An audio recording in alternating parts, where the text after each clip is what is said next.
Welcome back, YouTubers, to another Q&A video with us, the British Fist. Coaching! Is that a new Nexus t-shirt? It's one of the late ones that came out, yeah. I was going to say, I don't ever remember seeing that t-shirt. I just remember the normal end. I don't remember like all this crap around it. This is an awesome one, yes. When did you buy that? I've had this one for quite a while, but I've just not wore it that often. Oh, right, okay. It's the first time I've seen you wear it, and I'm pretty sure I've seen you wear all your bloody 151 t-shirts. Now, yes. And he's selling them, by the way, I believe. Are you selling them on eBay I've still got quite a few I'm selling, yes. What's your username on eBay? It'll be NJ1988. So if you want to buy some shirts, not only shirts, but worn by NJ himself, go on his eBay. But anyway, for now, Mr. Parkin and NJ here are going to be answering your questions. And please keep giving us your questions. I know it takes a while for us to answer them, but we will get to them eventually. That's what I always say. John Lee asked us 5 questions to start off this Q&A. Do you see the Shield and the Wyatt family reuniting in the near future? I mean, with the Shield, there's always that possibility. It's kind of like a DX thing, isn't it? Where like, they could bring it back, and I think the fans would still like it. I think the Wyatt family is a little bit different now. I'm not really sure. You could bring them back, but I don't think it would have as much of a big of an impact as it would if you brought the Shield back. Well, to be honest, I look at the Shield, and yes, they could go down the like Triple H Shawn Michaels reunion, but after getting stamped on concrete blocks and all that jazz, I'm like, yeah, you just did that to me. We're best friends again, yeah. Shawn Michaels and Triple H had a really tough feud, and they still got back together and did the whole DX thing. I wonder if they went as far as smashing head on the concrete blocks. They had a pretty brutal match at SummerSlam 2002 where Triple H tried to break Shawn Michaels' back. We'll go with that. As for the Wyatt, yeah, I think with the way things are going recently, all they're missing is one member who, to be honest, I wouldn't care if the WWE don't bring him back, but at the same time, he is an original member of the Wyatt family. They've got Bray Wyatt and Luke Harper together. All they need to bring back is Eric Rowan, and there's the Shield. But there's the Wyatt family. But there's the idea of Adam Rose turning back to Leo Kruger, and possibly him being involved. So I think there's more of a chance of the Wyatt family. Yeah, I think both. I agree. There's more of a chance of the Wyatt family, but I think if you bring the Shield back together, it would be a much bigger deal, in my opinion. But you could do both, and I think the fans would like it either way. Yes. Whether they're babyface or heel. I'll give you that. I think it'll be fine. What do you think of Bray Wyatt feuding with Ryback? It was, what was it, a one special event feud, essentially? Who benefited from this? Because I think Bray Wyatt won, didn't he? But Ryback was kind of getting over, and became the IC champion afterwards. So it's like, well, where were we really going with this feud? I'm going to scrap that short-term thing and turn it to a proper feud. Because Ryback it's one of those wrestlers who looks like they're going somewhere, not go somewhere. Look like they're going somewhere, not going somewhere. Bray Wyatt, I think he's just a talent that brings something into feuds. I don't think WWE have a real direction for him. If they were to bring back a proper feud between these two, I'd be for it, but obviously I'm not sure if Ryback's current momentum will match up with Bray Wyatt. No, I just think it's one of those circumstances where I don't really think they mesh well together, Bray Wyatt and Ryback. I don't really think their characters really work well in any kind of storyline. Plus, they're both characters that right now you want on the up. Yes. And you don't want them crossing paths at this point, because one of them will have to eventually go down. So I wasn't a massive fan of that, to be honest. Especially considering what happened afterwards with Ryback winning the IC championship. It was like, well, you had a feud with Bray Wyatt, and then he goes and wins the IC championship. So, Yeah. Anyway, what is your favourite finishing move? That's easy for NJ. It's obviously the pedigree. I thought we can do the Ho Train for a minute. Oh no, I was doing the small version of pedigree.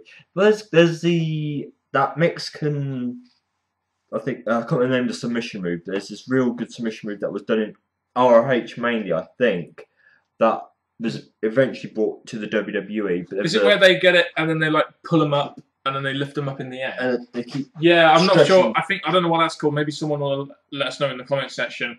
My favourite finishing move will always be the People's Elbow.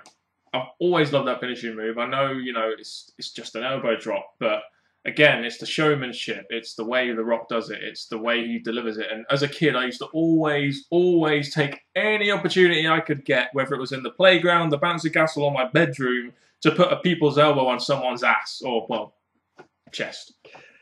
There we go. Do you like the Canadian Destroyer? Yes.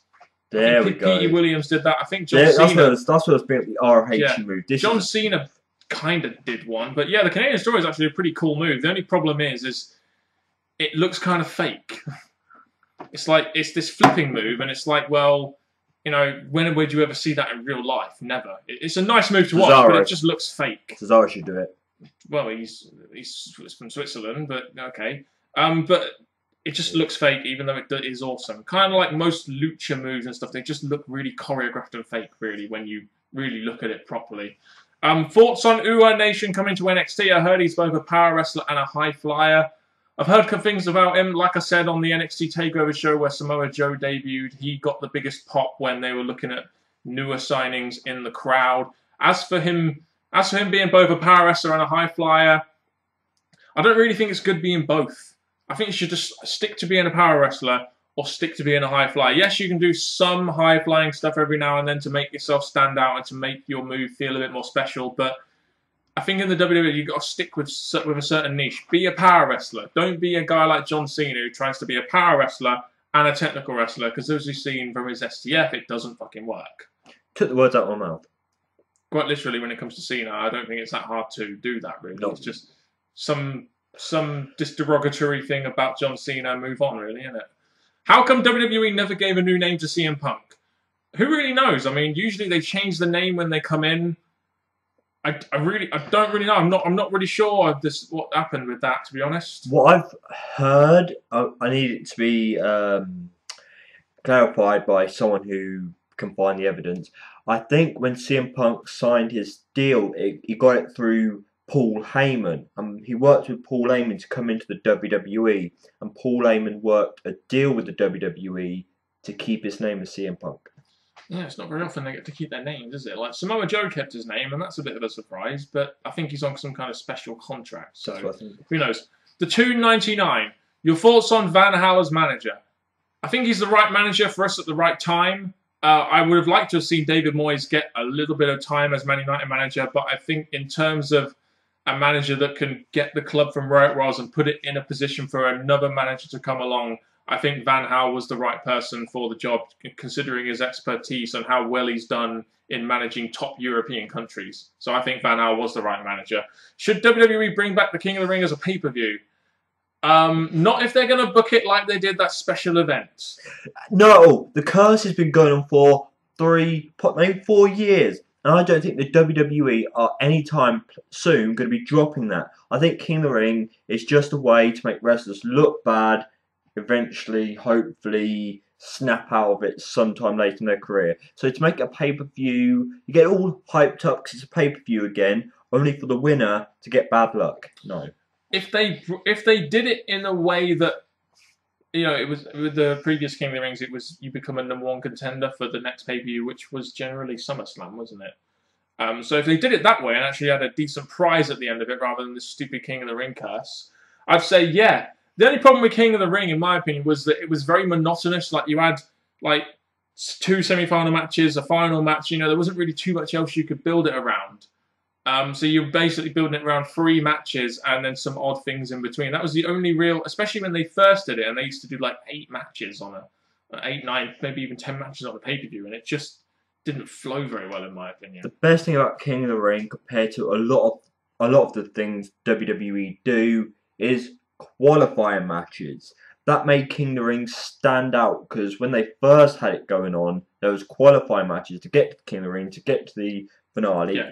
And compared to what we get now, there's not really enough qualifying matches for wrestlers to determine what they're going on to next. So they used to do it on TV, didn't they? They used to have the first round and second round on TV. Then they did the quarters, the semis, and the final, which would be 7 matches on the actual pay-per-view, as well as other things. Who should Lesnar fight when he returns? Well, I imagine you asked this before the Seth Rollins-Lesnar match, and even then I would have said Seth Rollins, because he did cash in on Brock Lesnar at WrestleMania. So the most logical match for Brock Lesnar would have been Seth Rollins, even though, I know it's already happened, but that's what I would have said before it actually happened. For a warm-up match, I would have gone with Michael Cole. He did that thing to Michael Cole. Michael Cole wants to get revenge, so he tries to go up against Brock Lesnar with the Plan B, but the Plan B fails. Brock Lesnar destroys them, goes on to Seth Rollins. And we may have got a new commentator out of it, so that could have been good. He did have a nice warm-up match against Kofi Kingston at that Tokyo house show, didn't he? Yes. So there we go. Should Daniel Bryan retire? Made a Q&A related to this. Yeah, I think if it's going to get to the point where he doesn't change his style and he's at risk of giving himself long-term damage, then he should retire. But if he can change his style a little bit, if he can, if he gets healthier and these injuries aren't reoccurring, then he can carry on. But only if he changes his style a little bit. If he keeps on going as he is, I think he's just going to do himself more long-term damage. And I would absolutely hate to see that. I'd rather Daniel Bryan retire now and be healthy for the rest of his life and be able to live a normal life than carry on wrestling for the next 5-10 years and doing himself some terrible damage in, some painful parts of your body like the neck and spine. I think with Daniel Bryan still being young enough to still hopefully continue his career, it would be a shame if the WWE did decide that he's too injury prone, and when he comes back, they want to put him in a good spot, but they worry about it because of his past injuries he's had.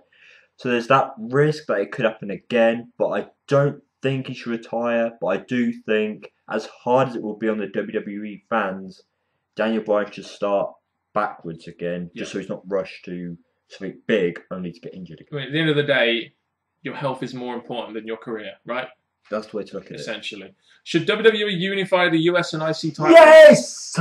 Go on. I don't think they should, but go on. You say why. The biggest thing about the US and the Intercontinental is that I looked on the WWE roster and there's not really the greatest amount of mid-card wrestlers. So the fact you're trying to make one feud for the Intercontinental, one feud for the United States, possibly somewhere in between #1 contenders, I just don't think there's enough wrestlers to be splitting into these two mid-card championship feuds. And if there was one, you could have more variety of the few mid-carders you've got fighting together, causing feuds, causing disruption, going for that one mid-card championship. If they gave me the idea of US and IC championship combining, I think they had that idea with John Cena and Daniel Bryan at one point until the inevitable happened. I think then, I'd be okay with it. I wouldn't say no to it. But the way I see it is, I know the WWE doesn't have much of a mid-card, but at least when you have two mid-card championships, you're giving more people an opportunity in the mid-card. That's the way I see it. But if they did combine the two, I wouldn't say no to it, is what I'm saying. Does Raw need a GM? With the Authority, no. I think the era of GMs at some point is going to have to stop. Although the Authority, I think, is essential to Raw right now, even though I don't watch Raw, but the Authority is very important to that show. I think we've just got to get to the point at some point where let's just do something different and not have a GM. Maybe more people will fucking tune in there rather than seeing the same old stuff. The way I see it is that you've got the Authority. They're not there each and every week, hence why they made Kane, wherever he freaking was. He had a job playing a GM kind of role. He could create matches, he could do all that stuff. Operations manager, yeah. He had a role that was like a GM. They just didn't call him GM because they're trying to move on from that and create more of an Authority name. So minus Kane from it, I think you need at least Triple H or Steph if you can on a show. If not, then I'm guessing you'll have Triple H or Steph working through Twitter to create matches. But I don't think GMs were needed when you've got someone as heelish, possibly seeming a bit base, like the Authority. Although they might just bring back the anonymous Raw General Manager. Oh. Michael Murray with a very good question. What do you guys think that drastically needs to be done to improve the current state of Raw and the poor ratings? Is the Authority angle running out of juice and killing the show? Okay, so lately, the Raw ratings have been some of the worst non-holiday ratings since 1997, and that was prior Attitude Era when the ratings were really down the tank and business really wasn't doing very well for WWE. What do I think needs to be done to improve the current state of Raw and the poor ratings? I must admit, I don't watch Raw anymore, so I don't really know what they could do. I mean, obviously, I think storytelling is a big problem with WWE. Keeping people hooked for 3 hours is a big problem for WWE. A lot of time you see their ratings and they start off with 4.5 million in the first hour, 4.4 million in the second hour, and the third hour tanks to about 3.7 million because people just aren't interested in the main event they're giving them and they can't handle the full 3 hours. And that's a few of the main problems that WWE have. The biggest thing that's killing it for me is that, yes, they're trying to correct one field that's been damaged for a while, the Divas division. But yeah, I think the main event is still not seeming as exciting. You've still got the lack of characters who look like they're getting a chance, but the WWE don't fulfill it, which annoys fans. I think giving us more variety in the different slots in the WWE would be a good start. Yeah, and kind of elaborating on what you just said there, I think WWE need more depth. I don't think you can hinge a 3-hour show on one angle anymore. You need 3 or 4 very interesting storylines to really hook people into a 3-hour show, and that's just something that WWE haven't had for quite some time now. I mean, even when they do have that really hot angle, they kind of rely on that so much that they don't really put effort in anything else onto the show, and it's like, well, you remember we used to watch it, and it used to be like, well, we know this is going to be good, but do we really want to watch all the other crap before we get to it? Like the CM Punk angle, like in 2011. Yeah, great, but what else did we really have? And this brings us on to when we used to do end-of-week things, so we didn't have to talk about all the bad stuff. We could just talk about the main point, which only came down to 1 or 2 points each week. And, oh, what a surprise in the YWC, you try and do a positive video and it doesn't get any views. So at the end of the day, I think the WWE need to concentrate on all divisions, not just, as I keep saying when I used to do Raw reviews, the main event scene. Yeah, and is the Authority angle running out of juice and killing the show? It's kind of essential to WWE right now, in my opinion, the Authority. I don't think they can just end it, but at the same time, they're opening every show, and, you know, it's just... eventually, it's going to run out. People are going to get tired of it. My biggest problem with the Authority is that, yes, they're not there each and every week because they've got their own business to attend to, is the fact that, unlike GMs, the Authority are always concentrating on the main event. Yes, Stephanie is sorting out the Divas, but I would like the Authority to take care of the whole show. And I think that may interest you because you see Triple H get involved with someone from the mid-card, you know, messing them up, messing up their direction, their plans, as well as the main event. So I say the Authority are just concentrating on Seth Rollins and stuff, so it's been stretched out for so long now. If they were to start to get involved in the whole of the WWE, I think things may change and get better. Thomas Adams, what is the worst WrestleMania opener? From ones that come to mind, as a lot of WrestleManias have been very forgetful over the years, Daniel Bryan and Sheamus at WrestleMania 28, was it? WrestleMania 28, when they just had that, was it 18 second match? Yeah, that was a terrible opener. I mean, not only did it hurt Sheamus so much, but you really deprived these two an opportunity of going out there and impressing on the biggest stage of them all. So yeah, that was a terrible. Plus, it didn't even go to plan. It was supposed to go a lot sooner than that, but it ended up being 18 seconds rather than like 5. Terrible openers. I mean, I'm trying to remember. I'm trying to remember openers of WrestleManias, and I just can't really think of any matches. No, because I can remember like the matches that we want to remember. The things that we don't want to remember, we don't remember.